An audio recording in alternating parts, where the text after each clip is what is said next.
Live from Fargo and serving you on TV, online, and on the go. This is Valley News Live at noon. Police are investigating after a man's body was found inside a submerged pickup at Dead Colt Creek in Ransom County. Hi, everyone, and thank you for joining us. I'm Jordan Schreier. The Ransom County Sheriff's Office says they got a report of a vehicle driving down the hill and into the creek around 10:50 yesterday morning. The county sheriff says a search and dive team pulled the vehicle out, and that's when they found the man inside. Authorities say they do not suspect there was foul play involved and added there were no gunshot wounds. The sheriff's department is not releasing the man's name until family is notified. This incident remains under investigation. Taking that live look outside right now, blue skies and sunny for the moment, but that could be changing here in the metro or for some folks in the region. For what we can expect today, let's check in with Storm Team meteorologist Lisa Green. Yes, this afternoon we're watching some showers move through parts of the area and even some thunder showers popping up. And what's helping to feed those? Temperatures rising into the 70s. It's 76 degrees in Fargo. It's 72 in Grand Forks, and we're at 75 in Jamestown. So a warm one, relatively speaking, we'll say this afternoon, not quite as hot as what we've seen recently. So here's a look at your radar and satellite map. We are between areas of rain. There's one that's been down by the Sisseton area and Wheaton area for some time, and then the front that's moving through. You can see it around the Minot area and one initial line as well of some showers that are moving in. And I do want to focus on one spot here where we've got a thunderstorm that's just now firing up in northeastern parts of Stutsman County. It's heading to the southeast toward Wimbledon right now, and it's just developing. So we're going to see how intense this gets, but you can see there's some lightning associated with it. And any other cells that end up developing could be producing some lightning here shortly, and some of that happening over in Beltrami County and up along the border. So here's a look at your hourly planner. We'll see temperatures into the 70s until those showers and thunder showers move through, and then we start to cool down. We'll have more on that. Our chances for severe weather too coming up in just a little bit. All right. Thank you, Lisa. A Grand Forks family is hoping a recent discovery answers an agonizing question they have had for a year. They tell Valley News Live that human remains were found Sunday on the Spirit Lake Reservation near a slough where their missing loved one's van was found. Joseph Bruce has been missing since last June and was last seen in Devil's Lake. Bruce's family previously told Valley News Live that they believed he had been murdered. His wife now tells us a skull was found Sunday night, and that has been taken to UND to be tested. We have reached out to both Devil's Lake Police and the FBI today, but we have not yet heard back. Congresswoman Ilhan Omar of Minnesota is at the center of controversy about her personal tax returns. The Campaign Finance Board discovered that she filed tax returns stating she was married to one man when she was married to someone else. The revelation was part of an investigation into allegations that Omar had misused campaign funds. The only statement the Minnesota Congresswoman has made is through a campaign spokesperson who says Omar's filings are fully compliant with the law. The president is heading to Iowa today to take a tour of a renewable energy plant in the southwest region of the state.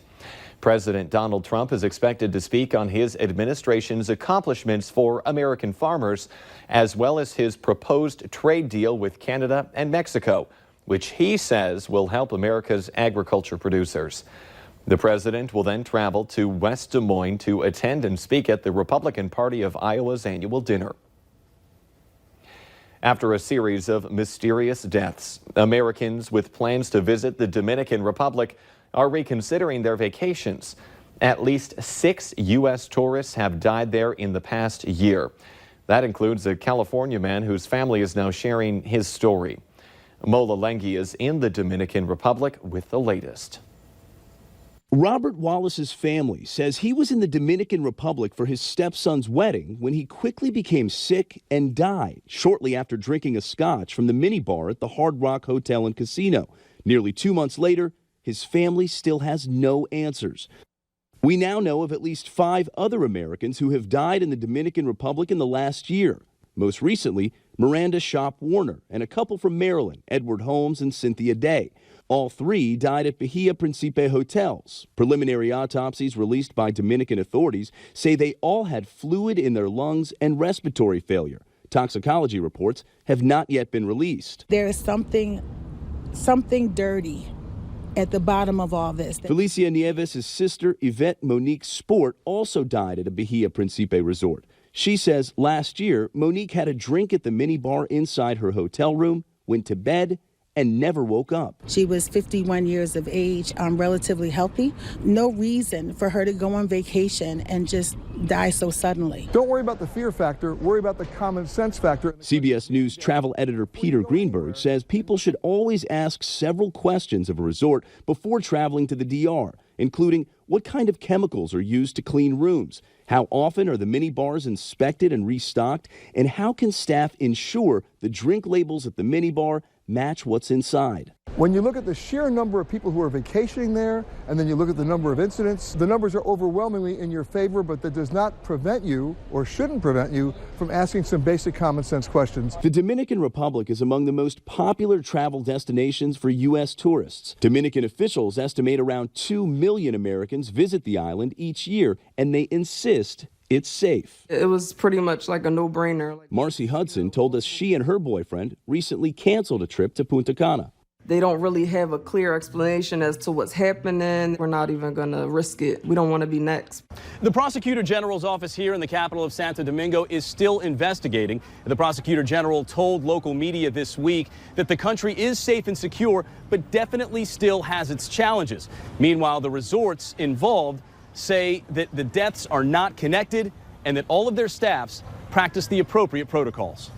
Mola Lengi, CBS News, Santo Domingo, Dominican Republic.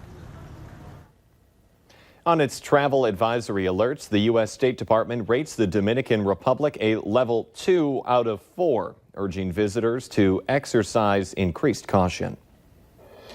In our consumer alert this afternoon, Starbucks is testing reusable cups at a London airport.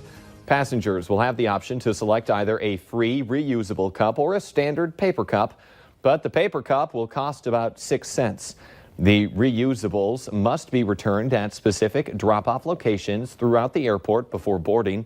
Cups will then be collected, washed, sterilized, and returned to Starbucks, ready for new customers to use. Coming up here at noon.